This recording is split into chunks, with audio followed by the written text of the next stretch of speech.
Hey, what's up? This is Martha, owner of MDMC Entertainment, and welcome to episode 7 of Business Building and Beyond. Today, I want to talk about marketing automation and why they are so important. But before we get into that, it is September 22nd. We are full steam ahead into LAX Fan Fest this weekend with Diamond Dallas Page. This is by far the biggest show we've ever done. And by big, I mean like guest big. Like every year we try to like up ourselves. And so I wanted to take a moment and just really reflect on, holy crap, this happened and this is going to happen. So, a lot of people really, I guess, I don't know if it's just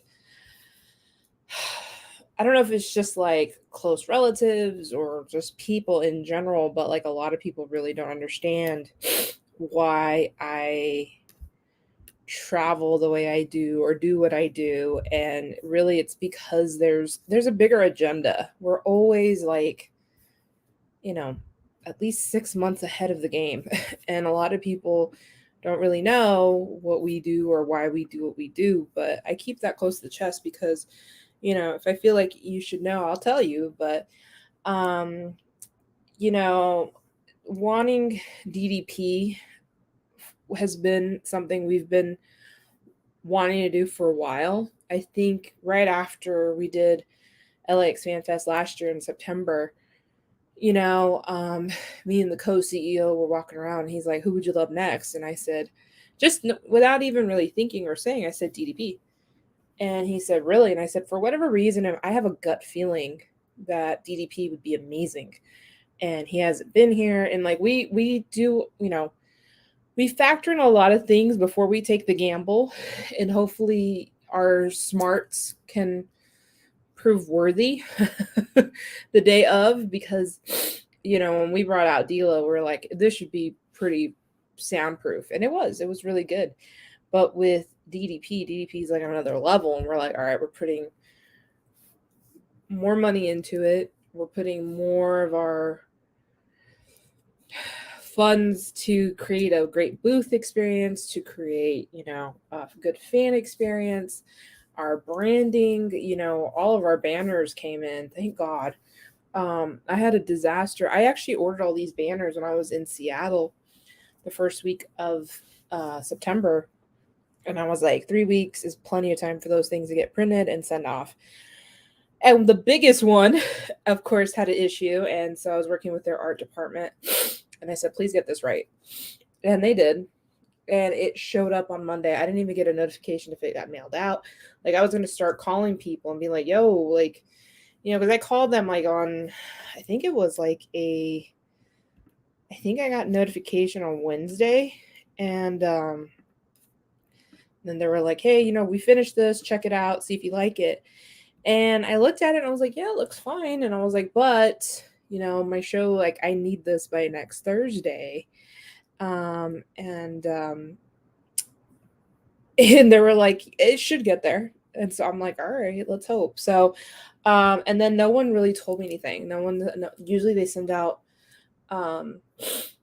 emails saying, hey, your thing has been shipped, blah, blah, blah. I got nothing. And so Monday morning I woke up, they're like, oh, you have a package. And I opened it up and I was like, holy crap, this is amazing. So, yeah, that was crazy. And then here in a little bit, the co-CEO has to go back into our warehouse to go and get all the stuff for the MDMC Authentics booth. So we're going to have a very large mega booth, kind of like what we did last time, a little bit bigger. And we're going to just really knock it out of the park. I'm just really excited, nervous, scared. But this whole thing with DDP was about a year in the making. I went to New York. Where did I go? The big event. And here's the thing. And this is just kind of like a background of how we work and what we do. So we scout talent at other shows. So we'll go to like several Comic Cons, very big Comic Cons, and we'll scout out talent and be like, all right, this person would be good. Let's see how they interact with fans. And I kid you not, the co-CEO had well, first of all, I had a horrible experience with this person first. I won't say who it is because this person is very well known. But I went to a show. Now, I won't say where the show was either, because then you can kind of pinpoint where that was. So I went to the show, and for whatever reason, I was like, let me get in this line. I have a figure I need to get signed, and let me just see how this person interacts with fans. There was a line mounting. Like, the VIP line was full, and then also the general admission was full. So, like, we were following this line on the floor, kind of outlining where these people were going. And so I sat there for about, I want to say, like, maybe an hour. And I'm like, man, this is like too much. I have other people I can go see. So this person finally came out. They were already late. I think they were like 2 hours late. I just kind of jumped in the line at the very end. They came out, saw the massive crowd. The crowd acknowledged this person. They were cheering and blah, blah, blah, all this shit, right? The person walked past the entire crowd, didn't acknowledge the crowd, and kept walking to another booth. And I was like, what the hell is this? And I was like, okay, is this person in character? Like, is this part of the show? And I'm like, what the fuck? I was like, all right. So everyone was kind of like, whoa, what? Did they just pass us and not acknowledge us? I was like, yep. And at that point, I was like, I'm done. I'm not even going to waste my time here. So I walked away and I went and saw the people I needed to see. And then I came back towards the end. Now, when I got there towards the end of the show that night, it was about 8:30. The show closed at 9. I go up to the table with my figure, and the handler's like, all right, you can come on up. I was like, hello, gave her my cash. And then the wrestler was like, wow, you showed up really late. I'm surprised I'm still even here for this. I was like, well, I showed up when you showed up and you didn't acknowledge the crowd, and kind of didn't really dig the attitude. So I just left and I went and saw other people. So you should be happy I'm back. And this person kind of like, all right. So she's like, oh. This person signed the figure and I was like, thanks. And I walked off and I was like, nope. Cause I was already working with one of our other partners here in LA. And we had this idea of bringing this person, and I was like, we should totally do it. After I interacted with them at the con level, I was like, nope, never happening. And I reported my findings back to the co-CEO, and they were like, no way. And I was like, yes, it was bad. It was so bad.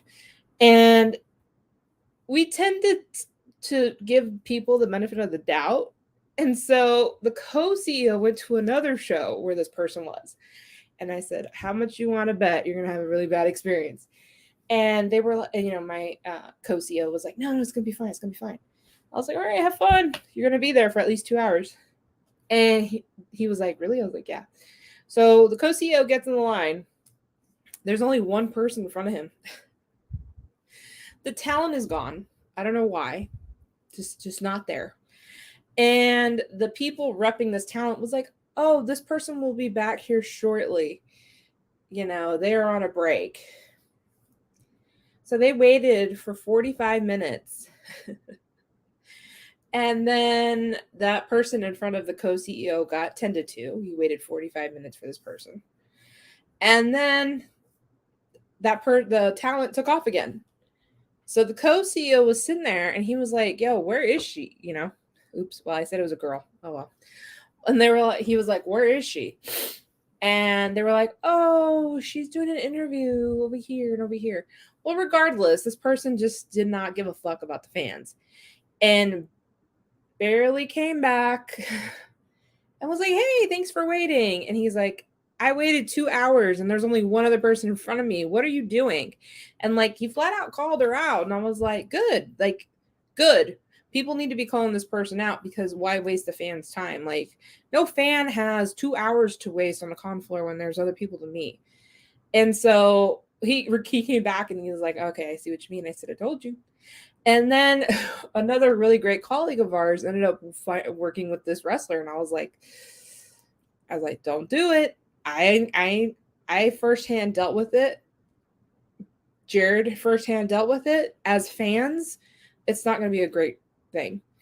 And sure enough, our colleague went off and did it. And he was like, that was the worst experience I've ever had with the restaurant. I said, see, I told you. I told you not to do it. And so this is why we go out. And, of course, we're getting inventory for our store for most of the time. Like, we'll be in New York Comic Con next month and, getting more inventory and things like that. And that's all great and everything. But like a big part of it is that we like to scout out talent to see how they are fan friendly. And so last year, my road to DDP took about a year. I'm not going to lie. After we had D'Lo Brown, we set our sights to DP. Let's say, let's make it happen. So I went to the big event, met DDP. I stood back for a little bit and I wanted to see how he interacted with people. I was like, okay, all right. People leave happy. Okay. He was there all the time. He was giving people his time. Like he was really friendly. And I was like, all right, moment of truth. Let me go meet him. I met him. We chatted a little bit. I gave him my card. I said, look, I know you haven't been in the LA area in a while. Here's my card if you're ever interested. I do have a couple events that happen in the summer/fall. Would love to have you. And he was like, okay. We'll see, and usually when I meet someone for the first time, it's very much like that. They'll take my card, but I'll never hear from them until I reach out again. And so didn't hear anything, obviously. And then once things started rolling for LAX for the June show, I reached out to him. He's like, I can't make it. I have something that weekend. And then we ended up with not having a guest for the LAX show in June. But the second we found out about the September show for tomorrow, we jumped on it. Like I found out not even within 24 hours. As soon as I knew, I think I found out that night. I think it was like 8, 9 o'clock at night. I went to bed, woke up the next day, called DDP. I'm like, do you want to do this show or not? And he was like, yeah, let's do it. I don't think I have anything scheduled.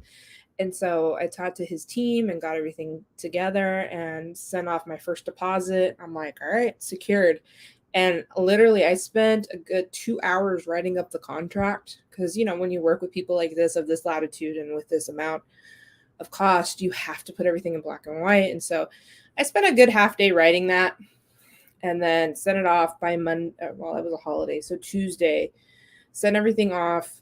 By Wednesday, we were able to announce, because at that point we had our FedExed payment. Everything got to them quickly. We took care of things right away. And that's just kind of how I want to deal with things. Because I've heard horror stories. I've been in this industry long enough to hear from booking scary stories of people going to shows and like talent not getting paid or not having a room or their flight doesn't work or, they have to bail themselves out of situations. And it's like, that's not fair for the talent to have to go through that hardship when it was the promoter's fault, So, we were very quick when they wanted to move on plane tickets. We were very quick we're trying to be very quick on everything just so that we can give them a professional experience. So, we can bring in more high caliber people that haven't been in the area. So there's a rhyme and reason to why we do a lot of things. And there's a reason why we don't really divulge that much into this part of the business, because there's so much that goes into it. And there's, strategy and methodical thinking and like budgeting and really trying to figure out, is this going to work? And so even to this day, like right now, we have a ton of pre-sales, which I appreciate. Thank you so much. You guys buying tickets online before the show gives us an idea of what kind of crowd we're going to get. But still, we won't know until the morning of when we get there. We're like, oh, it's either like a massive blowout or it's a few people. But I'm hoping and being very positive that it's going to be a fantastic show. From what I'm hearing, from what I'm seeing, it looks like it's going to be a great weekend. So I'm really excited to host DDP for his first time on the West Coast in 10 years.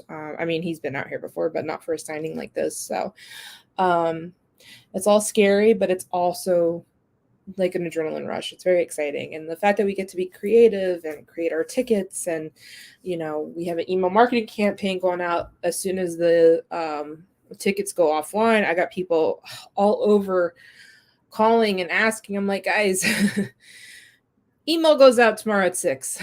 You'll get all your info then. But I have to and the only reason it hasn't gone out sooner is because I'm waiting for the rest of the sales to come in before I send that out. Because then if not, I have to send out a double campaign and it becomes a whole thing. So I'm like, one and done. It's scheduled to go out at 6. So, but tomorrow we'll be, today we're going to go through the Authentics warehouse and get the rest of the stuff we need.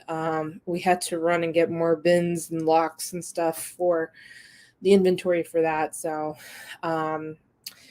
yeah, it's crazy. It's a whole, it's literally, I've been prepping for this for the past 2 weeks, you know, and it's been crazy. And I'm so very thankful for the help that we're going to have at this show.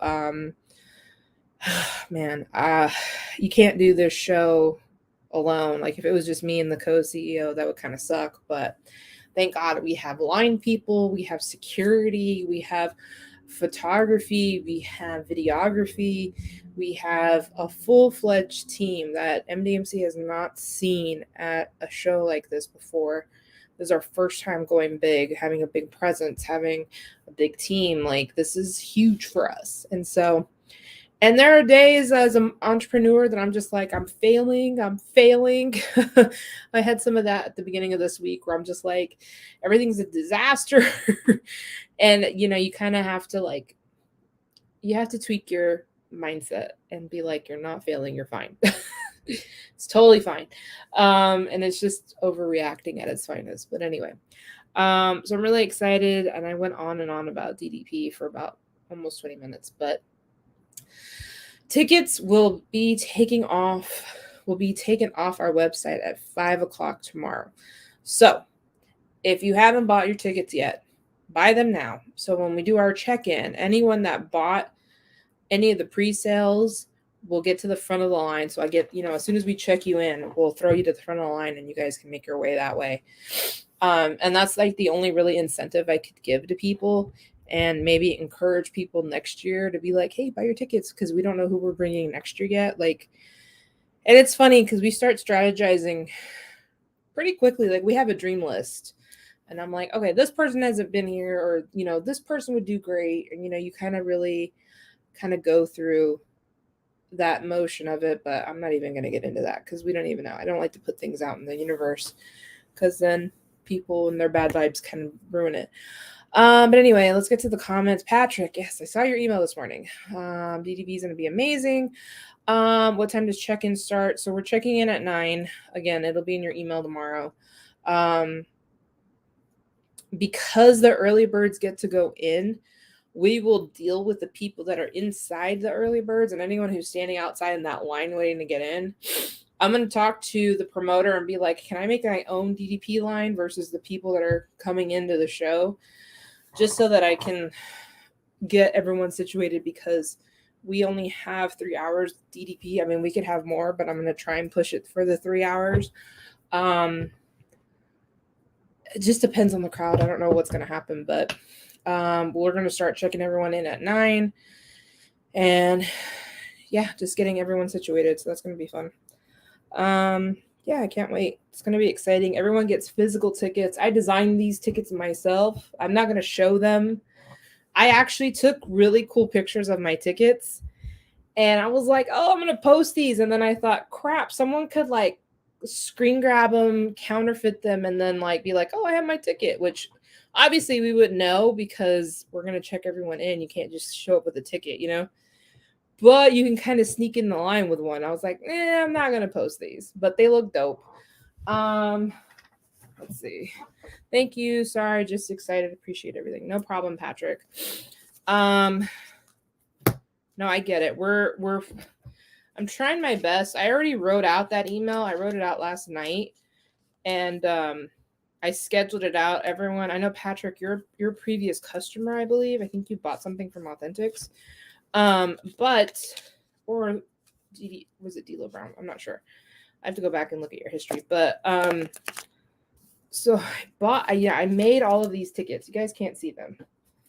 But like I had to physically cut out these tickets and I designed them to look really cool. But I can't show you. I'll show you. I'll post everything like next week. I'll be like, here's some of the prep beforehand.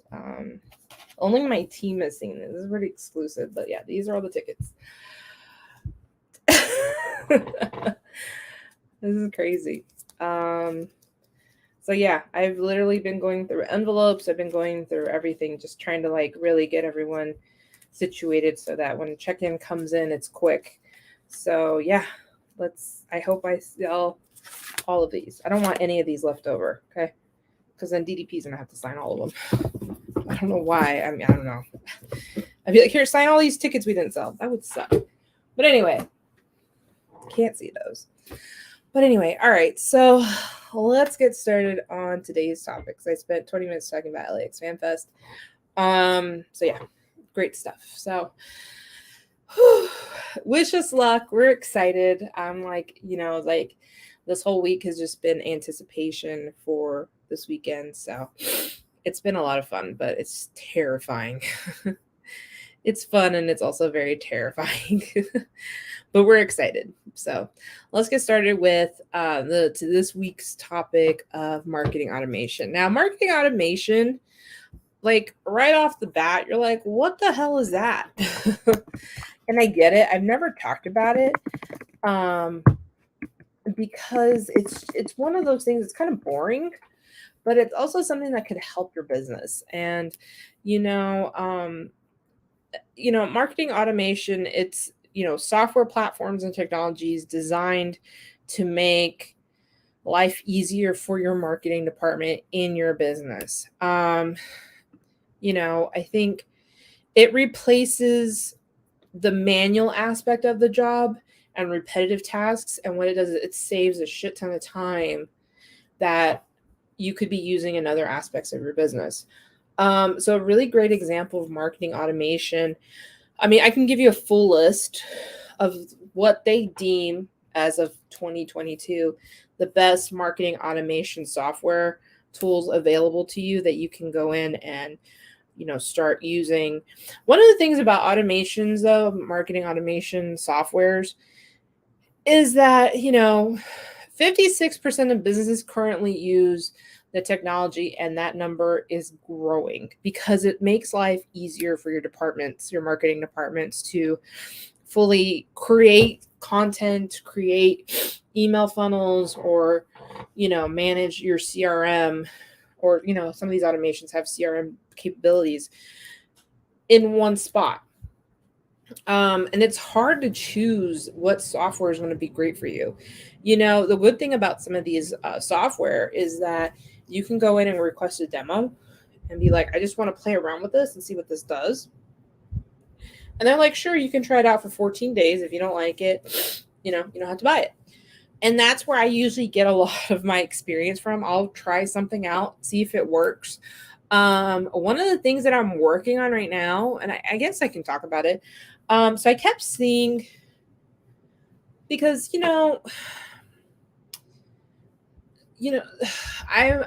I'm continually frustrated with social media at the moment, and like we are really working hard on making good content that makes people stop and be like, yo, that's dope, and now that Reels is now the thing.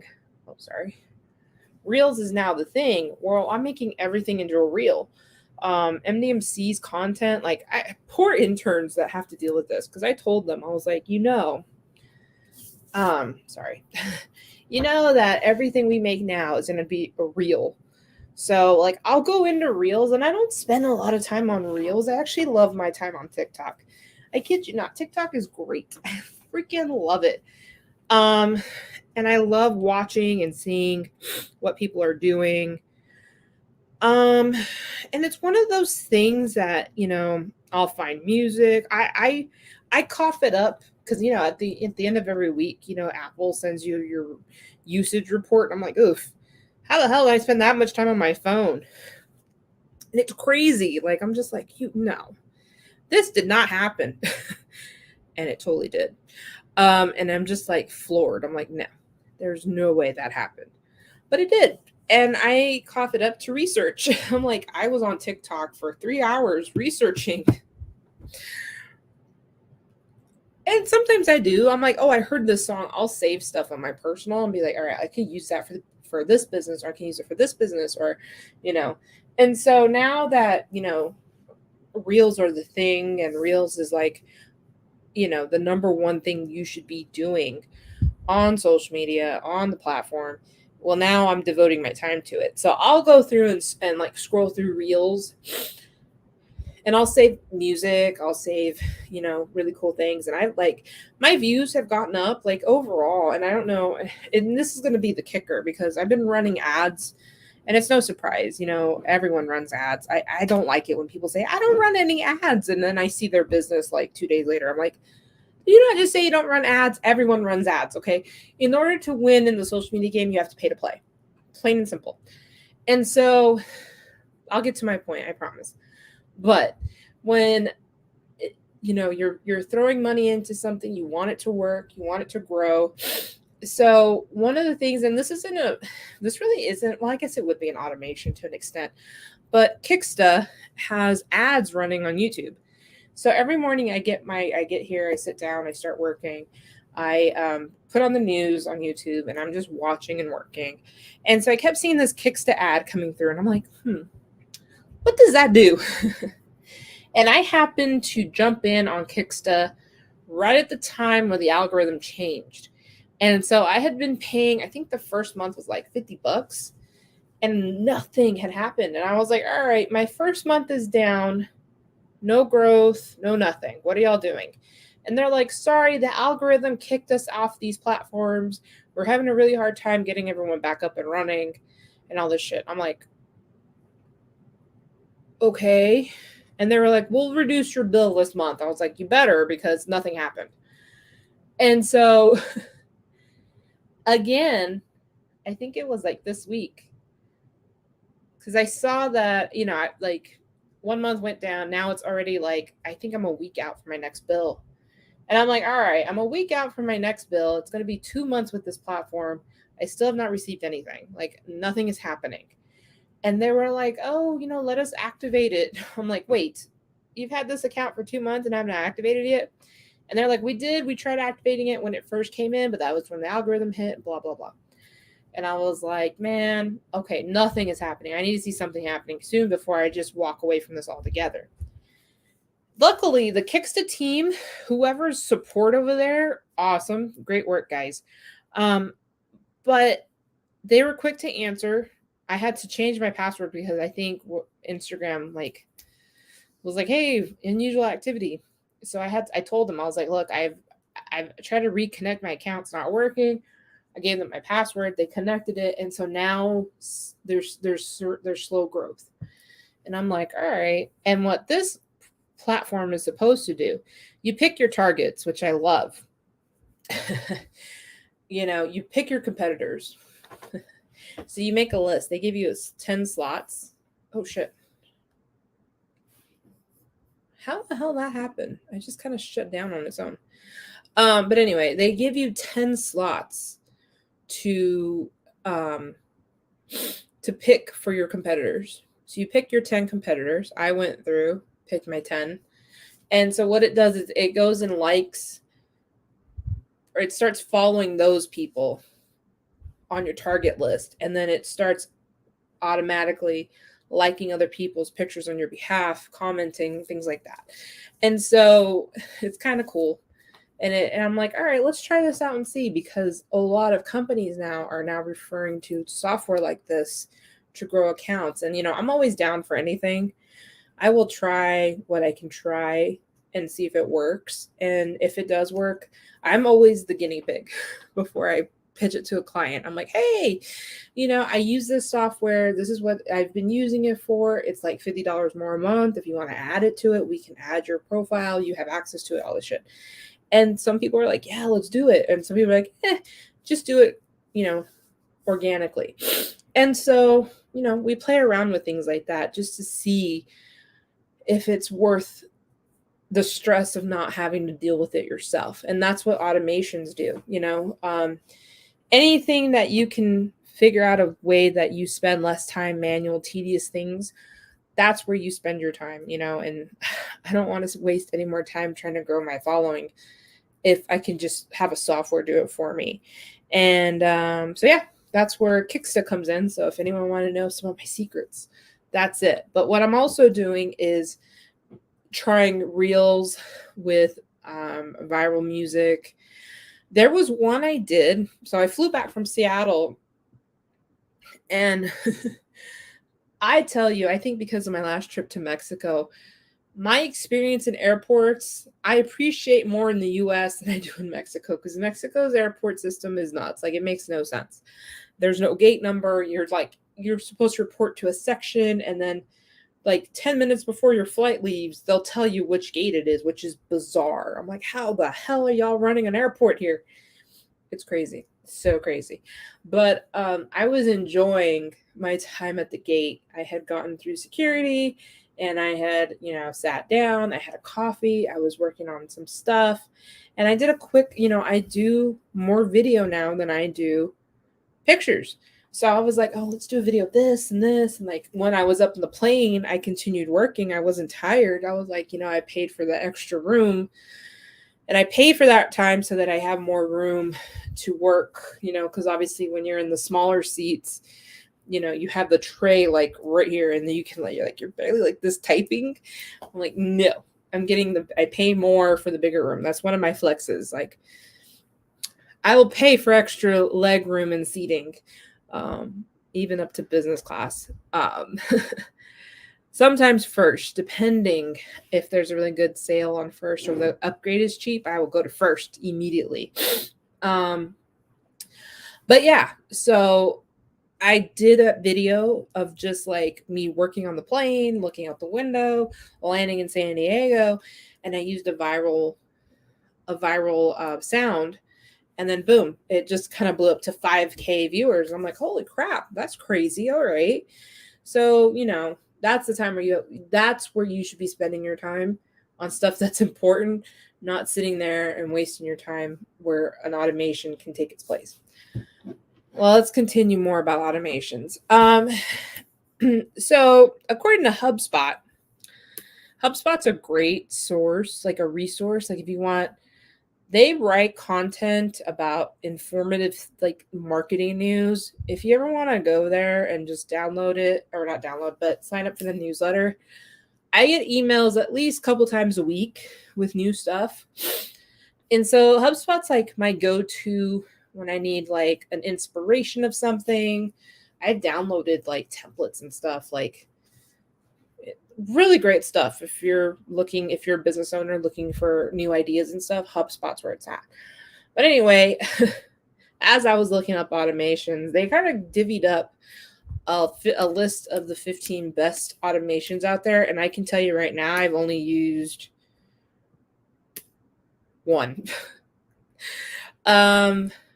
So obviously HubSpot is their own marketing automation, on top of being a successful source of showing their dominance in their area by writing all these blogs. They also have the software, or I guess the software came first before the teaching of it all. But HubSpot does have an automation system. I have never used it. In fact, I was telling my interns this the other day, because we were talking about, is it worth getting certifications to software? And I'm like, man, I lost a job, like a really good opportunity, because I didn't have a certification. But do I tell people they should do it? I mean, I don't know. Like, it doesn't hurt, but yeah, go ahead and get it if you have time.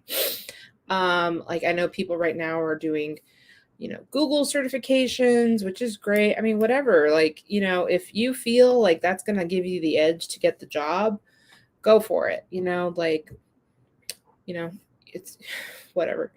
But I had never used HubSpot. I didn't get the job because I didn't have a certification in it, but I've heard people use their marketing automation, and that's great. I've never used it, so I can't really speak on it, but they rank themselves as number one Best marketing automation. Great job. I can see what you're doing there, HubSpot.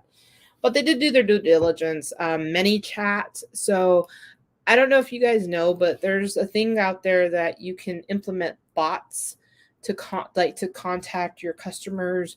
Um, I worked for a business coach a while back. Worst experience of my life. But one of the things I did learn was how to use a bot.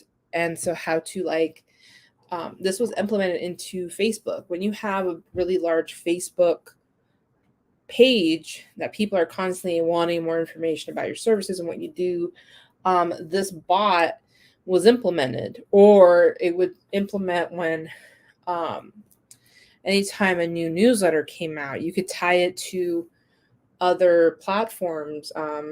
Another great way to connect other platforms to do stuff is Zapier. I know that's not really technically automation, but I feel like it makes your life easier because you're not doing more work from one platform to another. It kind of just automatically connects your stuff. So I think it was through Zapier too that it connected to ActiveCampaign. When a newsletter came out, the bot ended up sending out messages to the Facebook following. And bots are, it's a cool idea, but it's kind of annoying too. As a user, I'd be annoyed if I had to use that.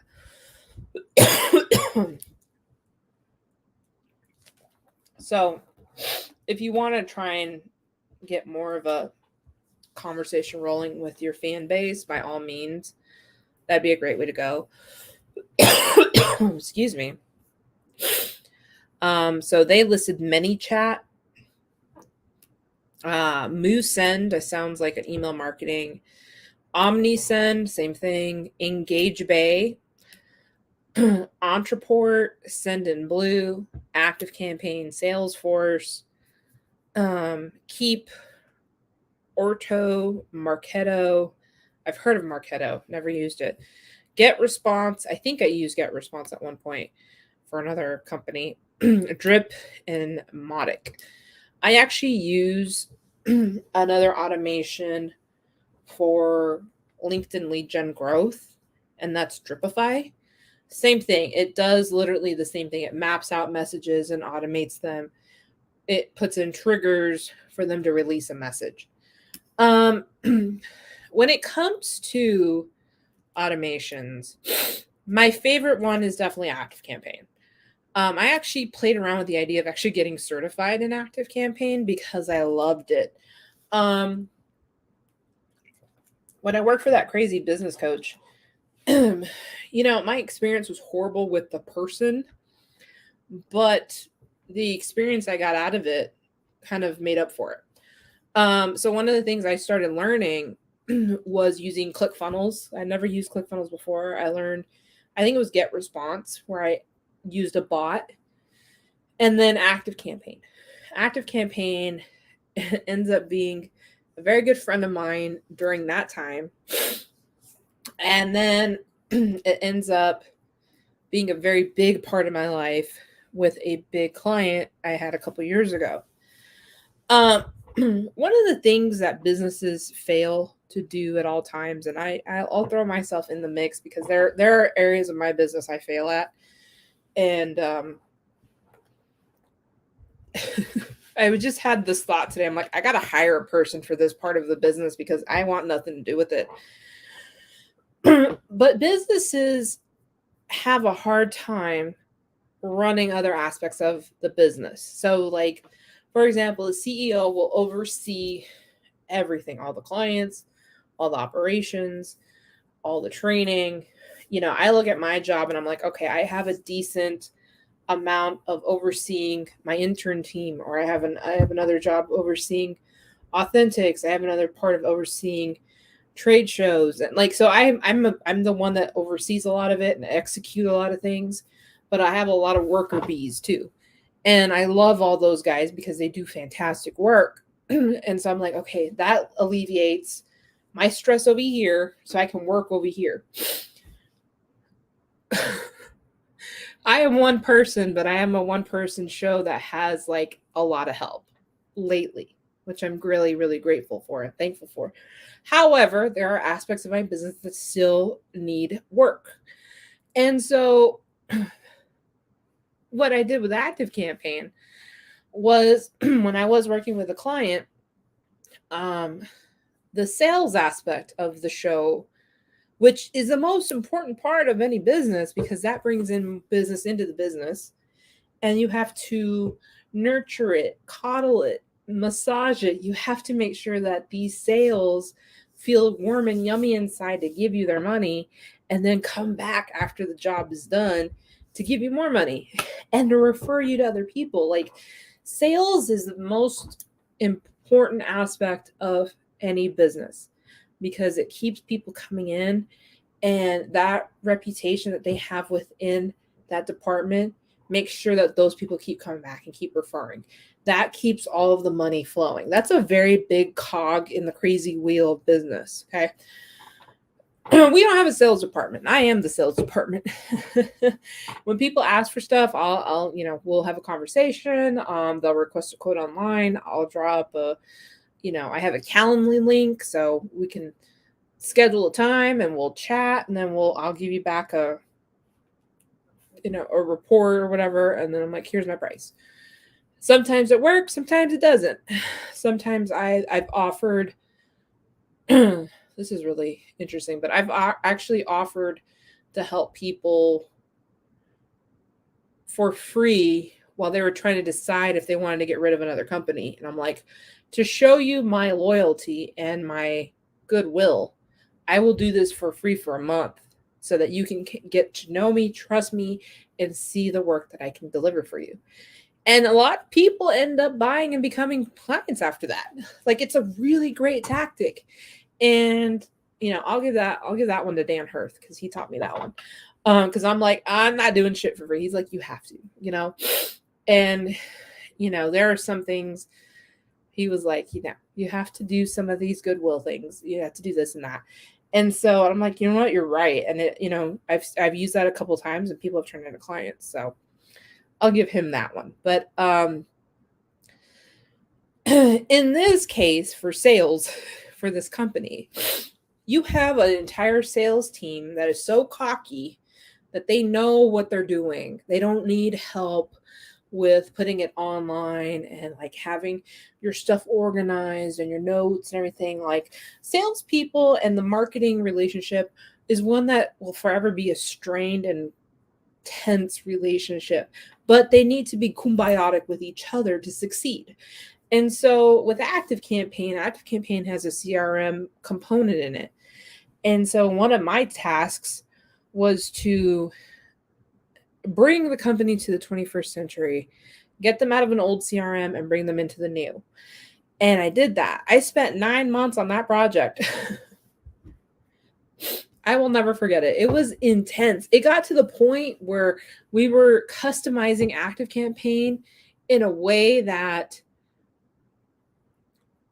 you had to hire a coder out of state to help you build it. And so I found this really great guy out of Miami.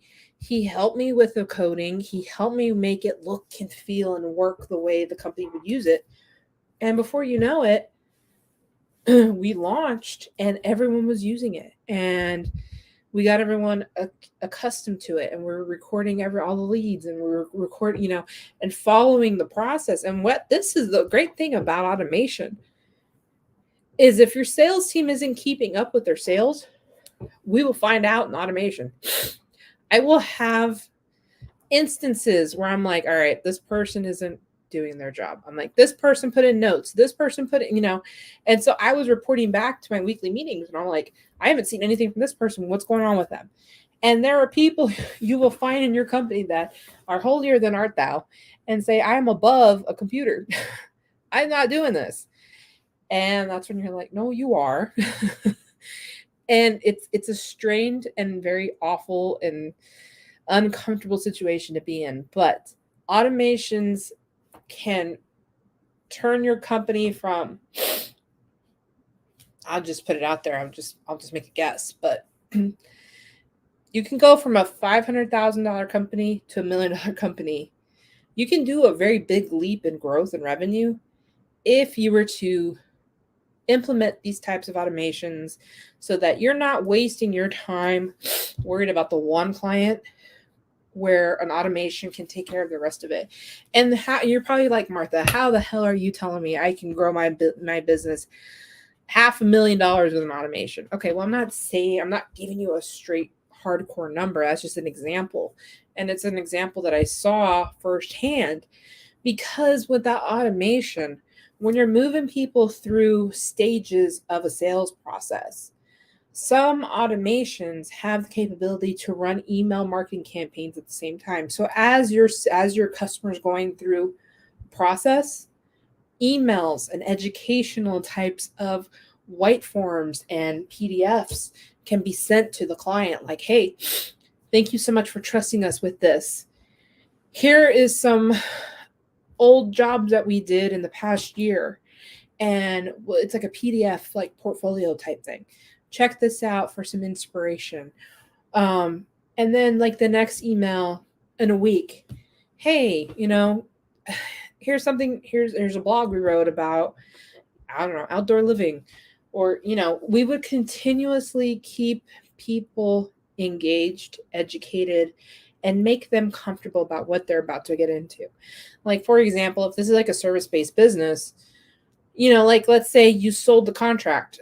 Well, a great time to educate that person is if that person is automated in a system already and it's recorded that they've moved into the production process.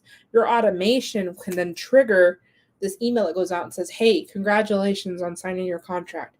Here are the next steps. And that's like you can create like a flow chart to get your customers comfortable with what they're about to endure from your company. And that's the thing. And so automations can do miraculous things. Even if you don't have, like, even if it's not a current customer, even if it was like a previous customer you had, like, I tell you, a lot of business owners I talk to have no email marketing campaign set up at all. They have nothing. They're just like, oh, we just collected all these emails. These are old past customers. I'm like, are you reaching out to these people? No. Well, why not? What for? I'm like, what do you mean what for? That's more money that can come into your business. You need to automate that. And then when you tell them that, they're like, what do you mean? And I'm like, all right, you put all of these emails, we're going to name these past customers, and we're going to put them here.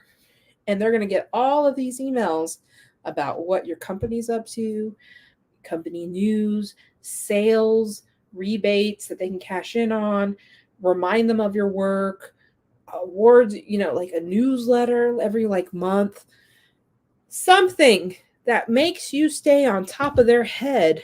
So when something happens, they're like, oh, I have someone I can refer you to that. So they can refer you to other people that they know, or they may have to rehire you for something later. Like the fact that you have to stay in people's heads. Like I get the email lists that I have, I acquired outright. Okay. Like I was in groups, people shared email lists. I'm like, oh, hey, like and I'll just say this, I was in an entrepreneur group. And I'm like, oh, all these people are entrepreneurs like myself. And they're all like, they're either coaches or they're doing all kinds of different things. And they were like, here's a list, free, feel free to add these to your email marketing campaigns. And those are people willingly giving out their emails so that we can market to them. I'm like, hell yeah, I'm going to take that list. I think I have a list of like 700 entrepreneurs. And like, when I sent out the first newsletter, I was like, let's see what happens. And like, I probably had like 20 people unsubscribe, but the rest are still reading and going through.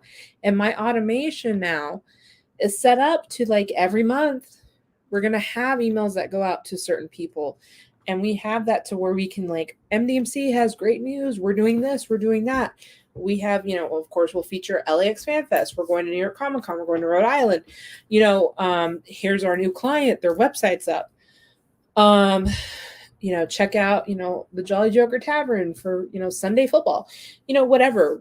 We tout our clients in a way that not only gives our clients some some cred. So then people will be like, oh, hey, I know that bar. I know that restaurant. I need that service. So in order to educate the masses, you got to show up, you know. Another great thing about, getting the show back up and running and on a schedule, which I didn't say when we started, but yeah, I'm a tad bit late today, but I showed up and I did the show. And, to be able to have the blog that goes with this show go hand in hand, it works, it helps. And so, yeah, to be able to make your life easier using these softwares. Yes, I know some of these softwares have a hefty price tag. Some of them don't. Active Campaign right now, I'm paying $60 a month.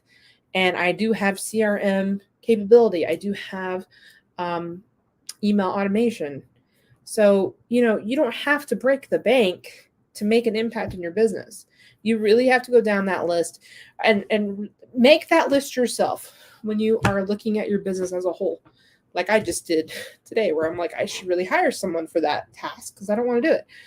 But make that list, whether you like to write on a piece of paper or you have a whiteboard on Canva, whatever it is. Write out where your business needs help and automations. Where are you wasting your time? Am I doing tedious work all the time? Is there a way to automate this so I don't have to do this every day? Like copy and pasting emails into Active Campaign. Can I use a Zapier Zap to pull that information from this platform to this platform? Really start looking at where you're wasting your time and see if you can automate it. That way you have more time to focus on the things that are more important. And if that includes building a CRM, so be it. Build a CRM. It's going to take you a minute. I've done that from the ground up. And I'm proud to say that, even though that that entire situation, I mean, I think that story is for the book, that I'm writing. But I won't go into detail about it. But I'm just saying, you can build it and work it and get people on board and implement it and enforce it. It'll save your business time, energy, and lack of confusion when it comes down to a point of like, well, what happened to this lead? This lead went through the cracks. Why did it go through the cracks? And yeah, I mean, you need to be more self-aware of that clock, because for whatever reason, the days fly by and I don't understand it. And I sit here and wonder, where did my time go? And I'm like, am I being proactive? Am I being productive? And that's where it comes down to when you start looking for those automations, is like, what's going to help you at the end of the day? So try out some free demos, play around with a couple of them. I highly recommend Active Campaign. I love it. It works great. It's probably one of the top email marketing tools out there right now. And yeah, have some fun with it. Get creative. There's no limit in what your business can do. So get out there and give it a try. I've never talked about these automations, but yeah, we use them as well. I think every business should be implementing some sort of automation to give you free up your time. So, all right, I think that's it. I have to go. We are literally about a day away from, actually 24 hours away from actually showing up to the LX Hilton and setting up for the show. So if you liked this content, please give us a follow on Facebook, Twitter, Instagram, LinkedIn, YouTube. Yeah, that's all of it. The Business Building and Beyond records a live show on YouTube, and then the next day you can find it on any of the softwares, any of the platforms you get your podcasts. So we stream on Spotify, Pandora, iHeart, Apple, Amazon. What's the Amazon one? Amazon Prime? Not Amazon Prime.